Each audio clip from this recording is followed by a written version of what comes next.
palavra de Deus nunca volta vazia. Talvez para alguns hoje essa mensagem já vai falar de imediato. Talvez para outros, cara, em algum momento você vai lembrar dessa mensagem e ela vai fortalecer você. E mais do que isso, talvez durante a semana essa mensagem vai ajudar você a ser inspirado para ajudar outra pessoa. Então sempre entenda que a sua vida, ela não está passando segundo a segundo simplesmente porque você está crescendo, porque você vai sair da escola, vai entrar numa faculdade, vai escolher uma profissão, um dia vai ser pai, vai ser mãe, vai ficar velhinho e vai morrer. Não, Deus tem um propósito para nós a cada segundo. Amém? Então, muito obrigado pela sua atenção. A partir de hoje nós vamos começar uma série de mensagens. Eu estive pensando por algumas semanas, estudando já isso, na verdade no período das férias, e o Espírito Santo me inspirou então a escrevendo alguns sermões, e aí algumas mensagens e tal, e nisso surgiu então uma série de mensagens, e durante algumas sextas-feiras, não sei ainda quantas exatamente, mas no mínimo 2, nós vamos falar sobre esse tema. E repita comigo aí: as aparências enganam. Mais uma vez, as aparências enganam.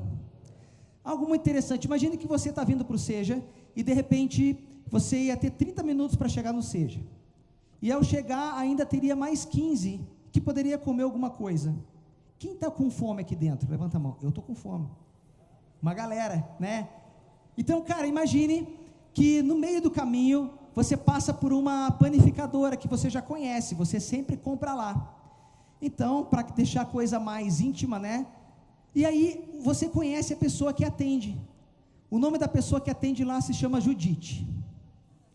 E aí, você chegou lá e viu um pedaço de bolo e se interessou muito por aquele bolo, disse: cara, eu vou comprar esse bolo, vou levar, e quando eu chegar lá na igreja, eu como rapidão, vou ter tempo ainda, depois quando começar o Seja, eu já estou mais de boa e tal. E aí você fala: Judite, esse bolo aqui, quanto que está o pedaço, o quilo do bolo? E aí ela sabe um pouquinho sobre você e diz: ah, você está indo para a igreja, né? Estou indo para a igreja. Faz o seguinte, eu faço esse pedaço de bolo a R$4 para você. E era um bolo, um pedacinho que dava assim já talvez para 2 pessoas. E aí de repente você pergunta para Judite: Judite, você lembra que tem R$4 no seu bolso? E já fala assim: Deus está agindo nesse negócio. E aí você já dá um glória a Deus e diz assim: Judite, embala para que eu vou levar então esse bolo. E a Judite embala para você, e você pergunta, quando ela está tirando ali, né, o bolo e tal, você pergunta: Judite, esse bolo é de hoje? E aí, milésimos de segundo, onde você só pode ver esse detalhe se você analisar as câmeras da panificadora, numa velocidade muito lenta, você vai perceber que a Judite olha para você, arregala um pouquinho o olho, olha para o bolo, olha para você, é de hoje. Então, beleza. E quando você chega aqui, que vai começar a comer, e você coloca na boca, começa a saborear esse bolo, você percebe que o bolo não era de hoje, que talvez o bolo era de 1 ou 2 dias atrás, e aí você pensa o quê? Amanhã eu vou matar a Judite. Então, cara, sabe, em nossa vida vão acontecer inúmeras situações, inúmeras coisas que nós vamos ver à nossa frente, que vão chamar muito a nossa atenção, que vão nos, cara, atrair demais, que vão buscar nos envolver demais, que vão nos incentivar a investir, muitas vezes, aquilo que nós temos, mas nem tudo que nós vemos é o que parece. Lembre de uma coisa, uma frase, para você aí, colocar depois nas suas redes aí, né? Meu Deus, que isso? Nem tudo que brilha é uma luz saudável. Nem tudo que brilha, talvez representa a Deus. Então nós temos que estar muito atentos a isso. Eu já queria que você pudesse procurar aí na sua Bíblia, ou talvez você vai, né, a sua Bíblia impressa no aplicativo e tal, vai estar passando no telão também, Gênesis capítulo 25, do verso 29 ao 34, Gênesis 25, do 29 ao 34, deixa eu contextualizar para você o que está rolando aqui. A partir do verso 19, você vai começar a acompanhar a história de uma família, a família de Isaac, filho de Abraão. Abraão na Bíblia era conhecido como o pai da fé. Então, ele casou com Rebeca, Isaac casou com Rebeca quando tinha 40 anos, Então, se alguém aqui ainda é solteiro e está perto dessa idade, às vezes tem alguém assim um pouquinho, mais experiente, tem esperança ainda para você. Ele casou com 40 anos. E aí, depois que ele casou com Rebeca, ela tinha uma dificuldade para engravidar, porque ela era estéril. Então diz a palavra que ele orou ao Senhor, orou a Deus, e Deus fez com que ela pudesse ficar grávida. E durante a gestação, já com aquele barrigão, diz a palavra que ela sentia assim, mexer estranha a barriga, porque o negócio era meio violento assim. Talvez se fosse nos tempos de hoje, já com cinema, eles iam dizer que talvez podia ser um alienígena, um mutante, porque o negócio era muito intenso. E aí Deus teve um diálogo com ela e tal, beleza, falando sobre o futuro dessas crianças, mas quando ela estava perto de ganhar, do neném nascer e tal, ela descobriu então que eram gêmeos, que não era um, mas eram 2. E aí, então no nascimento dessas crianças, nasce o primeiro. Diz a palavra que o primeiro era ruivo e peludo, e aí eles deram o nome de Esaú. Só que na sequência que estava nascendo o primeiro, o outro saiu já, grudado nos calcanhares do irmão lá, grudado assim. E aí, esse menino, esse segundo, teve o nome de Jacó. Eles cresceram juntos, e tal, ali, aquela coisa de irmão normal. Esaú, conforme ele foi crescendo, ele foi pegando uma habilidade. Então ele se destacava muito, e gostava muito de estar indo no meio da mata, e caçar animais e tal. Então, como seu pai gostava muito desse tipo de comida, ele tinha uma preferência por Esaú. O outro irmão, Jacó, ele cuidava, do rebanho do seu pai e ficava mais nas tendas. E quem tinha uma preferência por ele era a sua mãe. E aqui começa uma situação. A partir do verso 29 diz o seguinte: certa vez, quando Jacó preparava um ensopado, Esaú chegou faminto, voltando do campo, e pediu-lhe: dê-me um pouco desse ensopado vermelho aí, estou faminto. Por isso também foi chamado Edom. Respondeu-lhe Jacó: venda-me primeiro o seu direito de filho mais velho. E disse Esaú: estou quase morrendo, de que me vale esse direito? Jacó, porém, insistiu: jure primeiro. Então ele fez um juramento, vendendo o seu direito de filho mais velho a Jacó. Então Jacó serviu a Esaú um pão com ensopado de lentilha. Ele comeu e bebeu, levantou-se e se foi. Assim Esaú desprezou o seu direito de filho mais velho. Vamos lá. Ser filho mais velho hoje, quem é mais velho aqui? Levanta a mão, da família. Agora baixa a mão, não, fica com a mão erguida aí. Só baixa a mão quem acha que é desvantagem ser irmão mais velho. Pouca gente achou que é vantajoso. Mas olha só, beleza, pode baixar. Vamos pensar assim, eu fui irmão mais velho. Então, são 3 anos de diferença do meu irmão, depois 11 anos da minha irmã. Aí, olha só, eu lembro que quando eu apanhava do meu pai e da minha mãe, e depois comparando com as surras que o meu irmão levava, o negócio já era mais leve. Comigo o negócio era mais hard, era mais bruto, MMA quase. E aí, tipo assim, fico pensando, eu lembro quando o meu irmão começou para a escola, a merenda dele já era melhorzinha. Os meus pais já estavam um pouquinho com condição financeira melhor e tal, mas era culpa deles? Não, é porque na verdade eles começaram a amadurecer um pouco. Então 3 anos depois de ter o primeiro filho, no segundo eles não cometeram tantos erros. Mas interessante que conforme a gente foi crescendo, chegava um tempo que a gente brincava junto, mas brigava também. E cara, irmão mais novo de vez em quando pega as coisas do irmão mais velho. Não sei se era só comigo que acontecia isso. Então de repente você está vindo para o Seja, e aí você lembrou de uma meia branca que você não tinha usado ainda. E você foi procurar e não achou a meia branca. E quando você chega na lavanderia, você até passou pela lavanderia, olhou uma meia estendida, mas achou que não era sua. Não, não é. Mas quando você vai olhar de novo, você percebe que é a sua e que ela não está branca. Então assim, sabe, vão existir várias situações, então talvez não é tão vantajoso assim. Hoje se tiver uma herança lá e tal, vai repartir igual entre todos. Só que aqui, deixa eu explicar para você que peso existia isso. O que seria ser o primeiro filho ou o filho primogênito? Então, primogênito seria o primeiro, ou o filho mais velho. dependendo, né, da situação e dependendo da condição, na verdade, que a família tivesse, cara, ele era playboy, porque ele tinha tudo. Ele podia ter tudo que ele quisesse, e ele era sempre privilegiado. Outra coisa, ele recebia o direito, na verdade, quando depois que o seu pai morresse, além de herdar as coisas lá e tal, enfim, ele cuidava de tudo, ele ia representar a família. Então, ele representava, por exemplo, imagina se, de repente, a sua família é muito conhecida aqui no Xaxim. E aí, quando seu pai morre, por você ser primogênito, é você que vai ser o cara. É você que vai mandar no Xaxim. Aí, tipo assim, cara, imagina, você mora lá no Batel, você que vai comandar o Batel, meu irmão. Entendeu? Então, Água Verde, então, sei lá, Sítio Louco também, Sítio Cercado, Osternac também cabe. Mas, enfim... Então ele teria, cara, esse direito de comandar tudo, de ser o líder espiritual da família, de ser o líder social da família, ou seja, ter essa representatividade. Só que mais do que isso, ele como primogênito, ele tinha um direito a mais que os outros, porque a herança era dobrada, era 2 por 1. Vou pegar um exemplo bem rapidão aqui. Imagine que o teu pai vocês são 3 irmãos, e o teu pai vai entregar R$100, e ele vai repartir os R$100. Então, você não é o primogênito. Pensa comigo. Quanto que é 100 dividido por 3? 33, né? Mas vamos arredondar então para 33.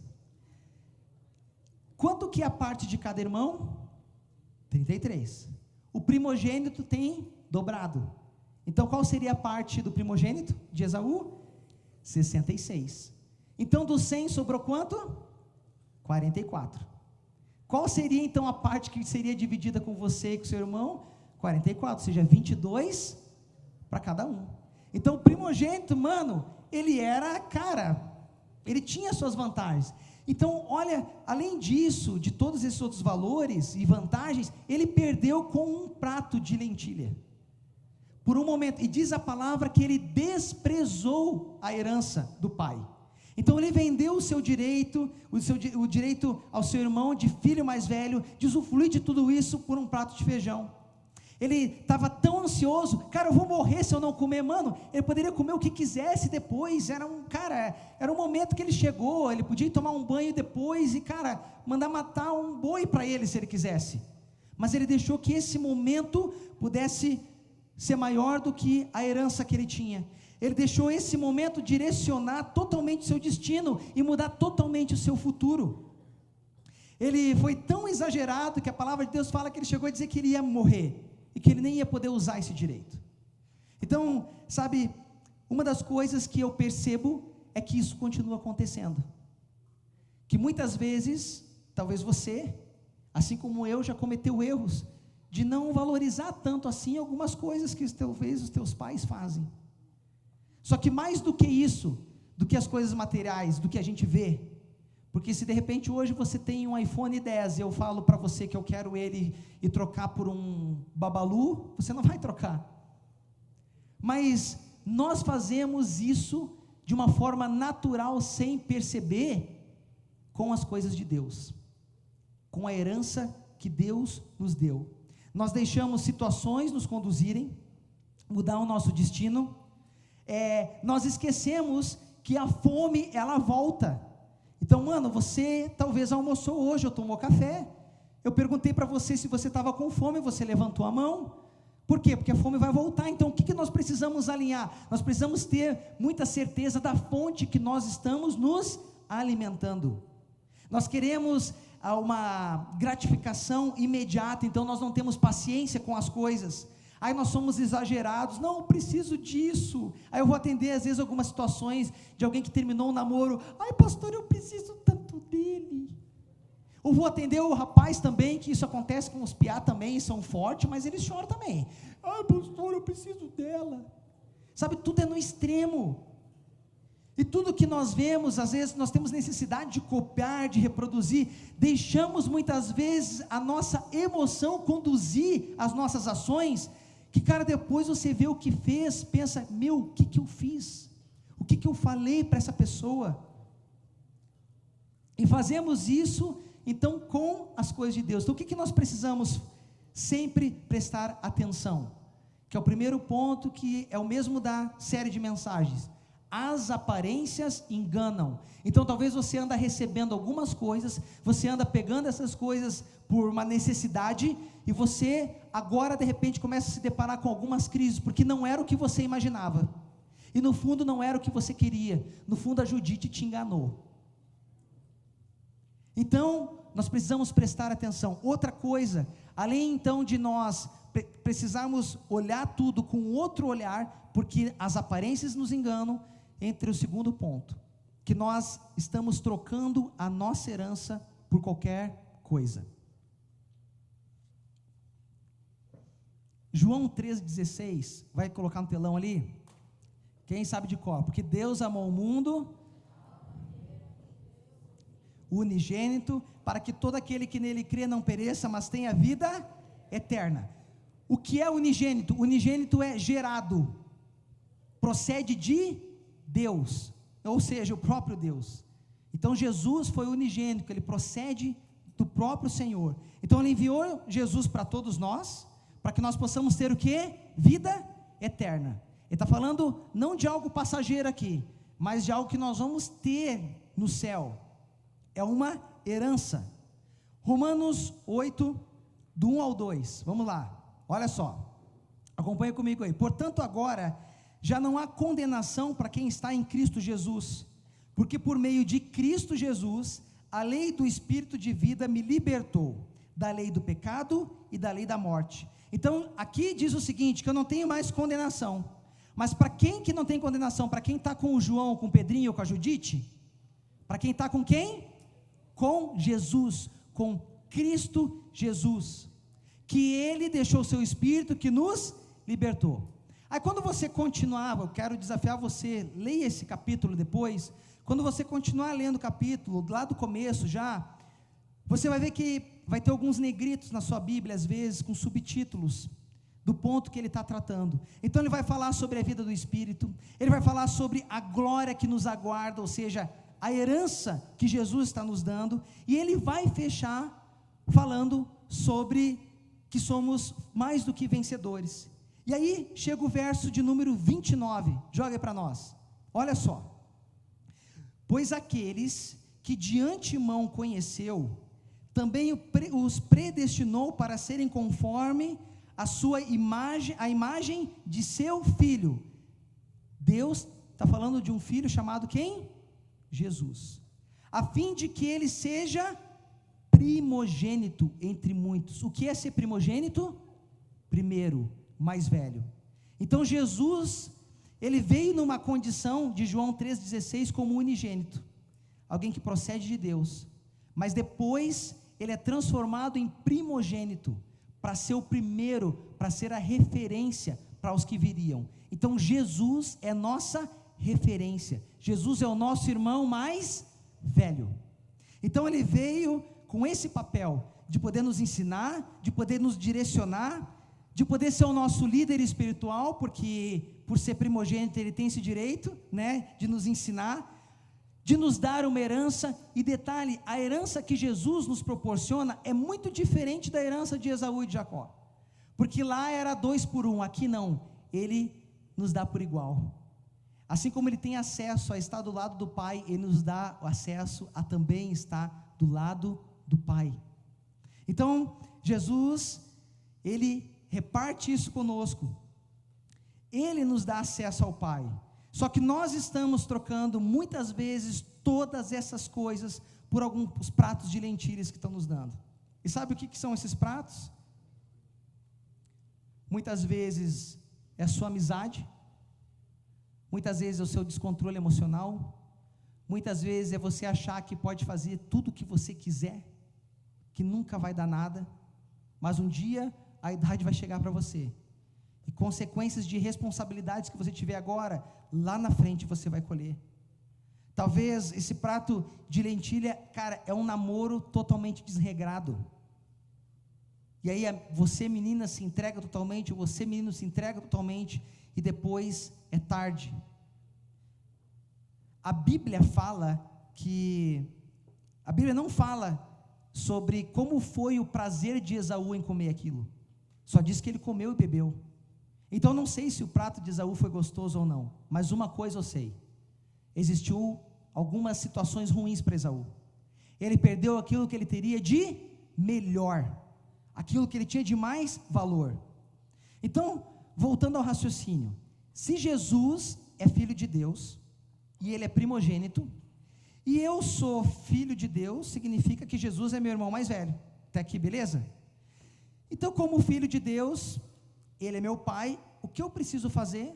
Eu preciso seguir aquilo que ele me ensina, aquilo que ele direciona para mim, aquilo que a palavra dele me fala, aquilo que a palavra dele me instrui, a não ser influenciado, mas ser influência para as pessoas. Só que o seguinte, eu lembro quando meu pai de vez em quando me repreendia, nem sempre a repreensão é boa, e ela, cara, não é sempre que ela vai trazer felicidade. Às vezes ela vai te trazer vergonha, mas às vezes ela vai te trazer muita tristeza, porque você vai ter que abrir mão de coisas que você acha que são extremamente valiosas para você. Hebreus 12, vamos ler o 12 e o 13, já vai abrindo aí para nós, Hebreus 12 e 13. Aqui você vai começar a perceber, já nos primeiros versículos, Deus disciplinando os seus filhos. Deus disciplina os filhos, na NVI está escrito assim. E olha só algumas coisas importantes, e presta atenção nisso.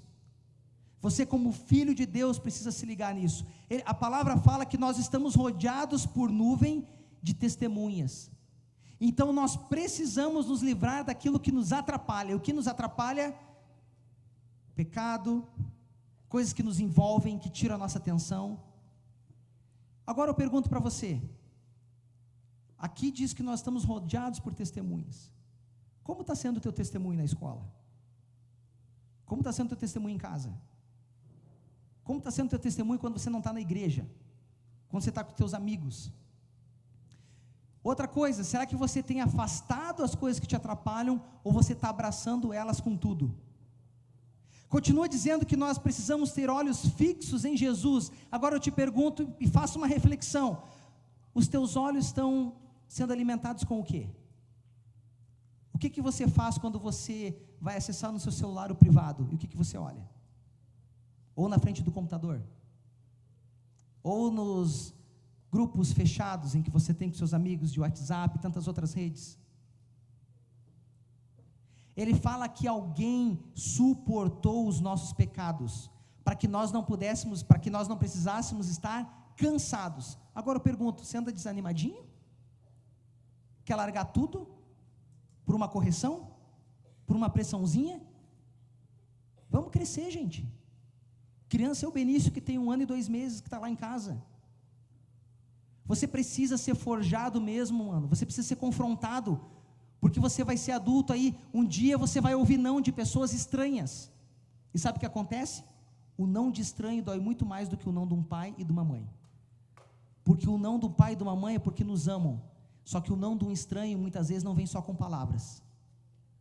Principalmente no mundo em que nós estamos, muitas vezes vem com porrada. Muitas vezes, cara, vem com situações para nos constranger. Então nós precisamos estar atentos a isso. Aprenda a administrar isso.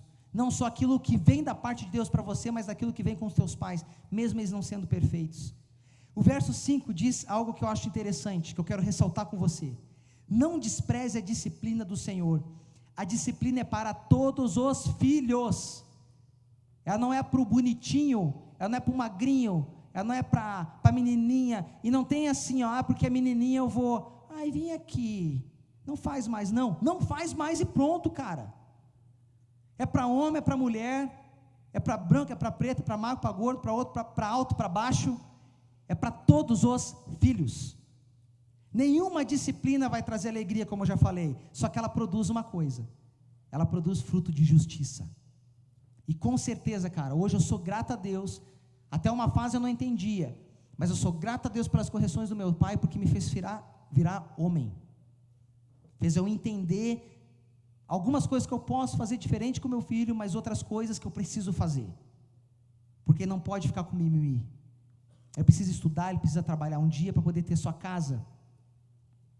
Hebreus 12, 13 diz o seguinte, lá do capítulo 12: Portanto, fortaleçam as mãos enfraquecidas e os joelhos vacilantes. Você tem que estar orando, cara. Suas mãos têm que estar puras, fortes para o trabalho.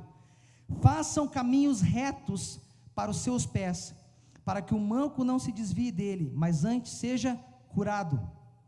A disciplina, ela chega para nos advertir exatamente nas horas que nós não esperamos. Ela chega na hora que muitas vezes Deus vai ter que derramar sentença, como um juiz, vai ter que determinar, acabou, chega. E nós temos que cuidar, porque aqui começa a entrar o terceiro ponto, que muitas vezes nós estamos abusando de Deus. Hebreus 12, do 14 ao 17, diz o seguinte: esforce-se para viver em paz com todos, para serem santos. Sem santidade ninguém verá o Senhor. Cuide que ninguém se exclua da graça de Deus. Mano, a gente precisa amar um ao outro. Se o outro vacilou, cara, tu não tem que ficar condenando e falando para todo mundo o que ele fez. Cara, traz ele para perto. Diz, vem cá, eu quero te ajudar. Não vamos deixar que ninguém se perca. Que nenhuma raiz de amargura brote e cause perturbação, contaminando a muitos. Não haja, olha isso aqui, não haja nenhum imoral ou profano como Esaú, que por uma única refeição vendeu seus direitos de herança como filho mais velho. E como vocês sabem, posteriormente, quando quis herdar a bênção, foi rejeitado e não teve como alterar a decisão, embora buscasse a bênção com lágrimas. Depois leia a história, você vai ver que chegou um momento em que ele foi buscar uma comida para fazer ao seu pai, porque ele ia receber uma herança, e acontece uma situação lá, e quem recebe a herança é o seu irmão. Ele chora desesperadamente, querendo pegar aquela herança, mas já não dava. Um dia ele rejeitou, e a palavra de Deus foi bem dura em classificar, com duas palavras, a atitude de Esaú. Valorize a herança que Deus te deu. Não abuse de Deus. E por último, para a glória dele, ainda existe esperança para todos nós, porque Jesus está conosco, porque, cara, Deus nos amou. A palavra de Deus fala que Deus nos amou o mundo de tal maneira que ele enviou Jesus. 2 Coríntios 9:18 diz assim, assim fixamos os olhos não naquilo que se vê, mas no que não se vê, pois o que se vê é transitório, mas o que não se vê é eterno. Jonathan, mas como que eu vou ter essa visão? Cara, começa a ter relacionamento com Ele, começa a falar com Deus do teu jeito, começa a abrir o teu coração, começa a confessar as coisas que estão erradas, começa a pedir perdão para Ele pelo que você está fazendo, e Ele vai começar a te mostrar coisas, Ele vai começar a te mostrar caminhos. Vamos manter a nossa atenção nele, olhar o que Jesus fez. Talvez você se pergunte, e agora, começa a fazer uma reflexão, que talvez a sua paz foi vendida por um prato de tigela, de orgulho, de egoísmo. Talvez a sua alegria foi roubada por um prato de tigela que representa um namorado ou uma namorada que só te usou como um objeto, aos teus pais que você não perdoou. A tigela que se apresentam, as tigelas que se apresentam todos os dias para nós, são as propostas para nos desviar do propósito de Deus. E terminando, talvez vocês falem assim, Jonathan, é humanamente impossível. Existiu alguém que viveu no meio de nós há mais de 2000 anos como um homem. Ele se chamava Jesus. Deus enviou ele sem privilégios, para viver como alguém natural igual a nós. E ele passou por muitas situações. Lá em Lucas, no capítulo 4, a partir do verso 1, você vai ver um momento em que Jesus vai para o deserto. E nesse momento que Jesus vai para o deserto, ele começa a fazer um jejum, lá naquele deserto, por 40 dias. Imagine agora você ficar o resto da semana sem comer. Que prova que ia ser. E diz a palavra que apareceu alguém. Quem que apareceu para ele? O próprio diabo, o Satanás, o Lúcifer, ele mesmo que apareceu para Jesus. E aí, sabe, Sabe o que ele começou a oferecer para Jesus? Algumas tigelas, algumas propostas para tentar desviar o Filho de Deus do seu caminho. Então veio a primeira tigela, que foi para matar a fome. Ele diz assim para Jesus: cara, se você é filho de Deus, aí ó, manda essa pedra, que essa pedra se transforme em pão. E Jesus olha para o diabo e fala assim: está escrito que nem só de pão viverá o homem. Mesmo assim ele não parou. O diabo mais uma vez coloca uma outra tigela, agora tentando colocar uma tigela de poder, de autoridade para Jesus. E ele diz assim: olha, eu lhe darei toda a autoridade sobre eles, e todo o seu esplendor, porque me foram dados, eu posso dar a quem eu quiser. Então, se você me adorar, tudo isso será seu. E Jesus respondeu: está escrito, adore o Senhor Jesus, e somente a Deus preste culto. Não satisfeito, ele leva ele para um lugar mais alto no templo de Jerusalém, que tem uma visão privilegiada, e fala: se você é filho de Deus, jogue-se daqui para baixo. E tentou convencer a Jesus com a própria palavra de Deus, em que ele disse assim: ele dará ordem aos seus anjos a seu respeito, para que lhe guardem com as mãos, eles o segurarão, para que você não tropece em alguma pedra. E Jesus respondeu: dito está, não ponha à prova o Senhor seu Deus. E sabe o que aconteceu? Jesus, quando vence aqueles 40 dias, Deus envia seus anjos para cuidar, para sarar suas feridas, porque ele decidiu: eu não vou trocar o que existe de mais precioso na minha vida, que Deus me deu, por qualquer coisa. E Jesus pôde morrer por cada um de nós naquela cruz, nos dá a oportunidade de hoje nos tornarmos filhos de Deus. Eu quero convidar você a se colocar de pé. E inspirado, cara, nessa pessoa chamada Jesus, desse cara que eu sou apaixonado, o meu irmão mais velho. Eu lembro, cara, quantas vezes aconteciam algumas situações, e por mais difíceis que estavam às vezes o meu relacionamento com o meu irmão, eu lembro, cara, que muitas vezes quando acontecia algo na escola, ele ia me chamar, cara, eu ia como um leão para defendê-lo, porque irmão mais velho faz isso, irmão mais velho protege, irmão mais velho defende. Por mais que existam situações na família que muitas vezes entrem em desacordo, cara, não mexa com alguém da sua família. E é dessa maneira muitas vezes que Jesus se comporta, cara, quando o diabo ou o inferno tenta de alguma forma investir em você, cara, ele vem como um leão, cara, e fala: não, o meu irmão não, o meu irmãozinho não, a minha irmãzinha não, eles têm um propósito, Deus tem um propósito, eu vou ajudá-los a renegar, a dizer não para essa tigela. Talvez hoje você lembra de algumas coisas, talvez de algumas tigelas que já foram propostas a você e que infelizmente você aceitou, e agora está difícil de recomeçar, porque você tem muita vergonha, talvez do que dizem ao seu respeito, porque onde você vai as pessoas olham, talvez você já pensa que as pessoas estão julgando o que já aconteceu na sua vida. Mas deixa eu dizer uma coisa, eu lembro do filho pródigo, quando um dia pediu a herança para seu pai. Ele não era o primogênito, então era uma pequena parte do que ele recebeu da herança, de tudo que tinha. E diz a palavra que quando ele estava lá comendo comida dos porcos, ele lembrou que lá na casa de seu pai, até os empregados comiam melhor do que ele estava comendo. E ele volta para casa, e sabe o que a palavra diz? Que o pai estava a esperar, estava com os braços abertos.